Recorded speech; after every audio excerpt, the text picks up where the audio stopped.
ఏంటి భాస్కర్? రే జ్ఞానం, కాశీ అన్న తరుగుతున్నాడు రా. నువ్వు ఎక్కడున్నావురా? మన గృహంలోనే, త్వరగా రా.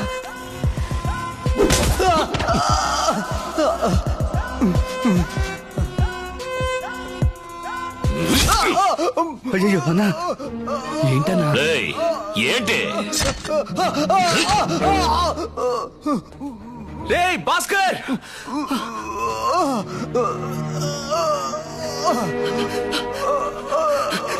భాస్కర్, భాస్కర్, రే భాస్కర్, రే నీకేం కాదురా భాస్కర్, భాస్కర్, భాస్కర్, భాస్కర్, భాస్కర్,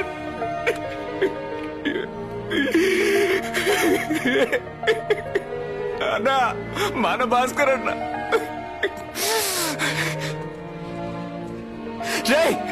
రే కాశీ,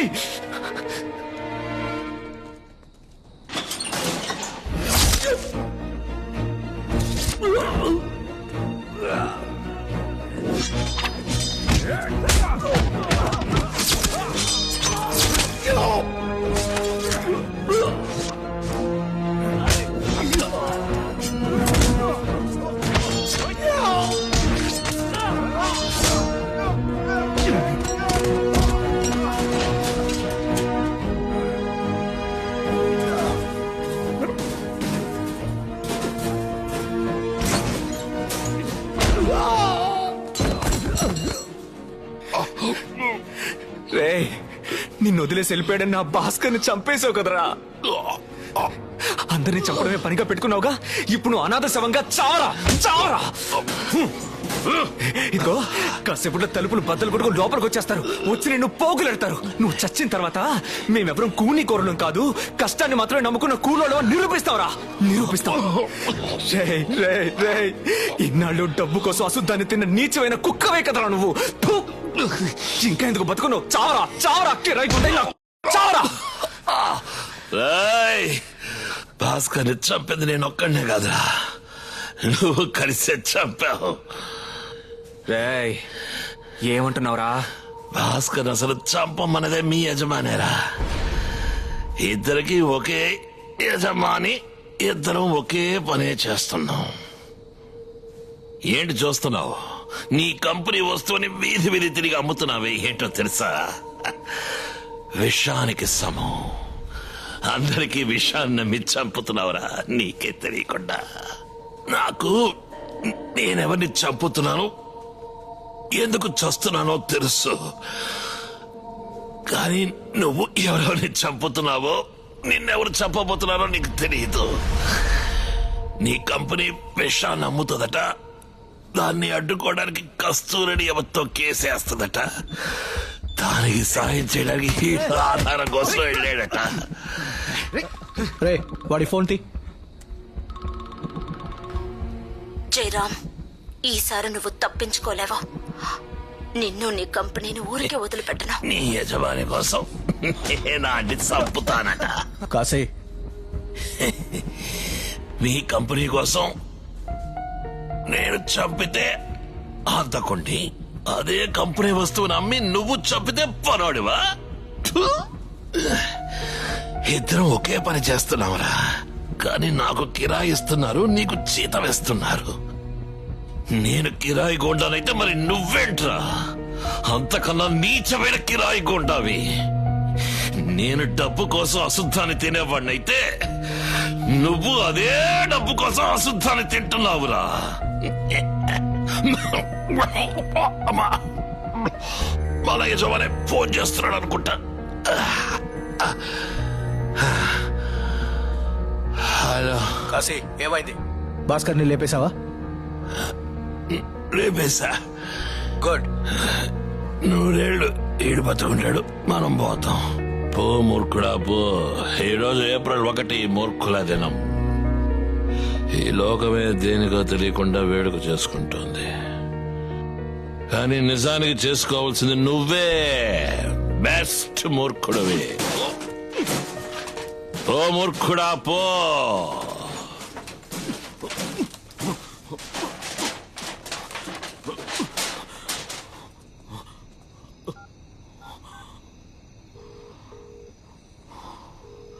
సార్ నేను వచ్చేలోపే భాస్కర్ని కాశీ లేపేశాడు సార్.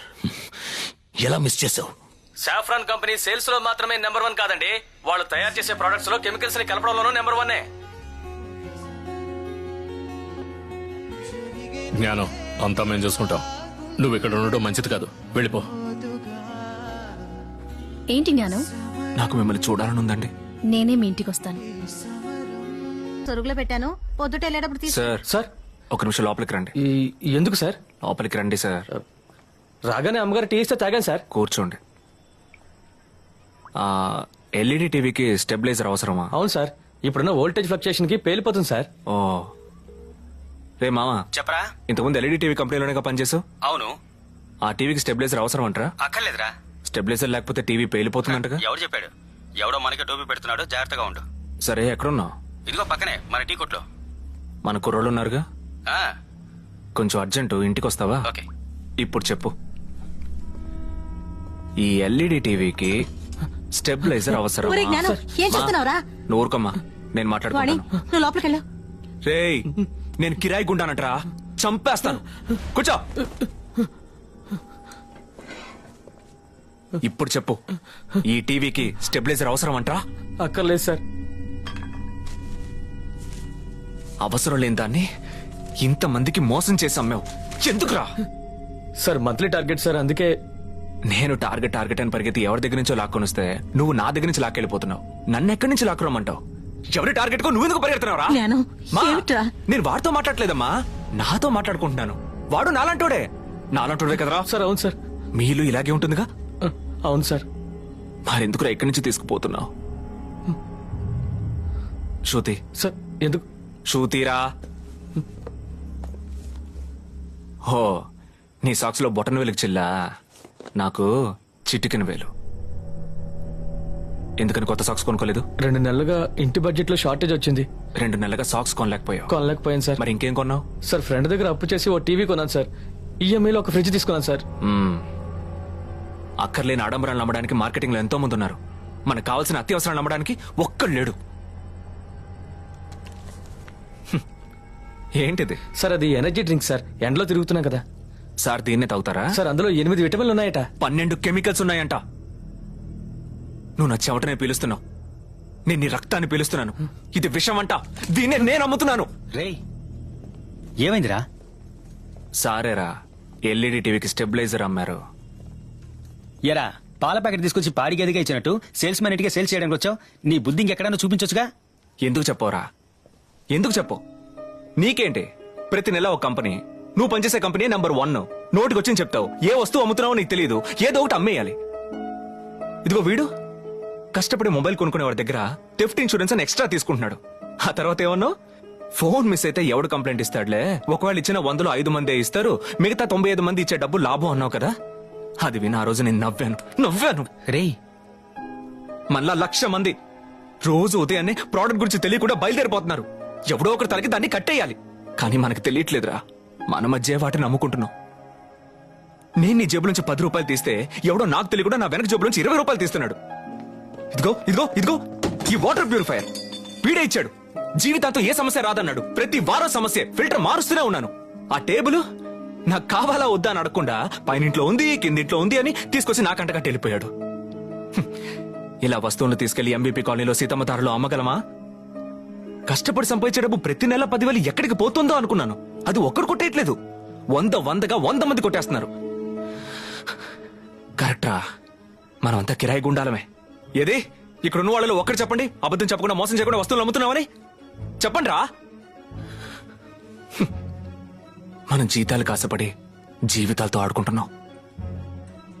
ఈ మధ్య తయారు చేసే వాళ్ళకంటే అమ్మే వాళ్ళు ఎక్కువైపోయారు. ఏదిచ్చినా మనం ఎలాగైనా అమ్మేస్తున్నామని వాడు దేన్నైనా ఎలాగైనా తయారు చేయొచ్చని ఫిక్స్ అయిపోయాడు. దేవుడా, నాకొద్దురా ఇలాంటి దిక్కుమాల బతుకు. దానివల్ల వచ్చే డబ్బు నాకొద్దు.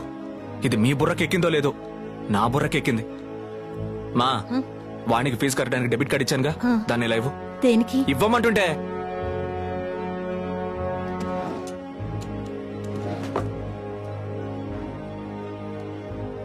ఈ పాపిష్టి డబ్బుతో దానికి ఫీజు కట్టక్కర్లేదు. జ్ఞానం, నీకు తెలుసు కదరా, రేపు డబ్బు కట్టకపోతే అది పరీక్ష రాయలేదు. మా దానికి నేను ఎలాగోలా డబ్బు ఏర్పాటు చేస్తానమ్మా. ఈ డబ్బు వద్దు. ఒరేయ్, నీకేమైందా? ఏం చేస్తున్నావు? నన్ను ఏం చేయమంటావు అమ్మా? ఏం చేయమంటావు? నేను పనికి వెళ్ళకపోతే నాన్న కళ్ళు పోతాయని నువ్వు అంటున్నావు. పనికి వెళ్తే అందరి ప్రాణాలు పోతాయని ఇంకెవడో అంటున్నాడు. నాకేం చేయాలో తోచట్లేదు. నన్ను కొంచెం ఆలోచించుకునివమ్మా, ఆలోచించుకునివ్వు. రే రే ఆగండి రా, రే ఆగండి.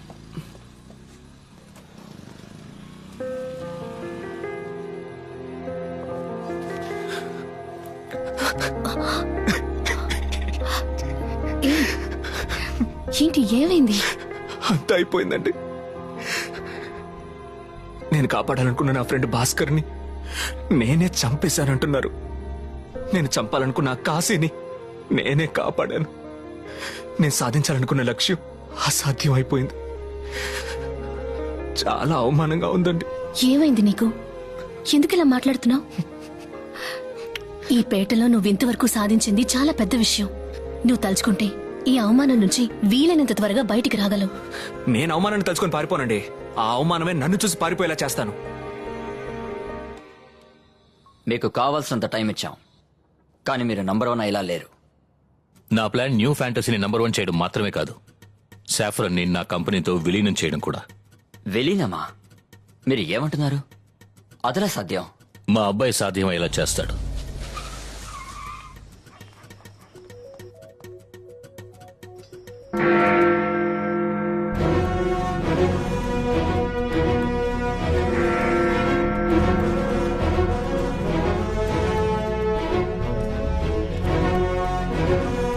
Hi mister Steve.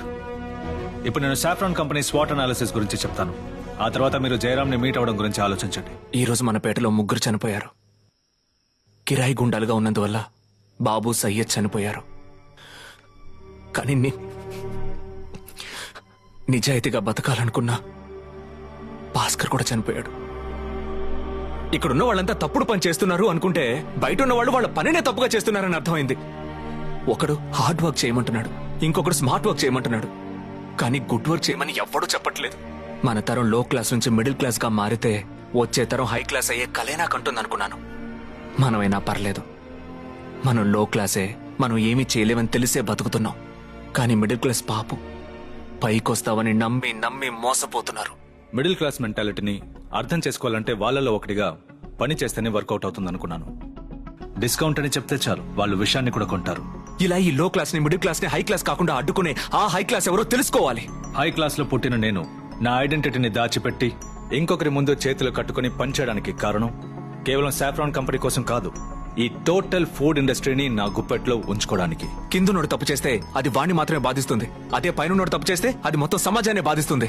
నా ప్లాన్స్ కనుక వర్కౌట్ అయితే రోజుకి 100 రూపాయలు ఈజీగా ఒక్కొక్కరి జేబులోంచి తీయగలం. కిరాయి గుండా అంటే ఎదుటోళ్ళని చంపితేనేనా? ఎదుటోళ్ళకి తెలియకుండా వాళ్ళ జేబులోంచి ₹1 తీసిన వాడు కిరాయి గుండానే. కొన్ని దేశాల్లో సంపద ఉంటుంది, కొన్ని దేశాల్లో మూర్ఖులు ఉంటారు. ఈ రెండు కలిసి ఉన్న దేశమే ఇండియా. కష్టపడితే పైకి రావచ్చని నేనే అన్నాను. కరెక్టే, మనం కష్టపడితే ఇంకెవడో పైకి వస్తున్నాడు. ఈ మూర్ఖుల్ని ఒక ఫారినర్ గా మీరు అర్థం చేసుకున్న దానికన్నా నేను బాగా అర్థం చేసుకున్నానని ప్రూవ్ చేస్తాను. టార్గెట్ టార్గెట్ అని మన పేదరికాన్ని అడ్డం పెట్టుకుని ఎవడో మన చేత పరుగులు తీయిస్తున్నాడు. దాని గురించి ఆలోచించే టైం కూడా మనకి ఇవ్వట్లేదు. నాకు కూడా టైం లేదు. నేను లేనోడ్నే. నేను నా లైఫ్ లోంచి 4 రోజులు తీసుకుంటాను. ఈ నెలలో నా టార్గెట్ మనం పని చేయడానికే వెళ్తున్నాం, తప్పు చేయడానికి కాదు అని అందరికీ అర్థమయ్యేలా చేయడమే. ఈ రోజు ఏప్రిల్ 1 మూర్ఖుల రోజు. ఈ లోకలో అతిపెద్ద మూర్ఖుడు నువ్వే అని నన్ను ఒకడన్నాడు. ఒప్పుకుంటాను. వచ్చే మే 1వ తారీఖు కార్మికుల రోజు. ఈ లోకలో గొప్ప కార్మికుడిని నేనే అని నిరూపిస్తాను. మన నెక్స్ట్ టైం కలిసినప్పుడు నేనిచ్చే ఆఫర్ ని మీరు నిరాకరించలేరు. లోకంలోనే ఉన్నతమైన మాట చర్య. చేసి చూపిస్తా.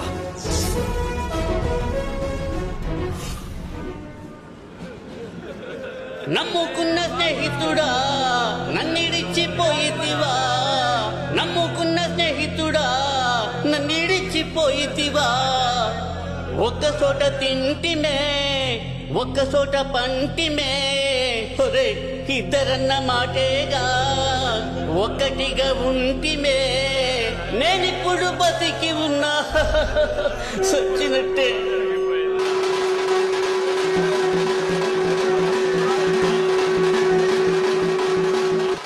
ఒక్కొక్కళ్ళు చంపేటప్పుడు వాళ్ళ కళ్ళలో భయం కనిపిస్తుంది.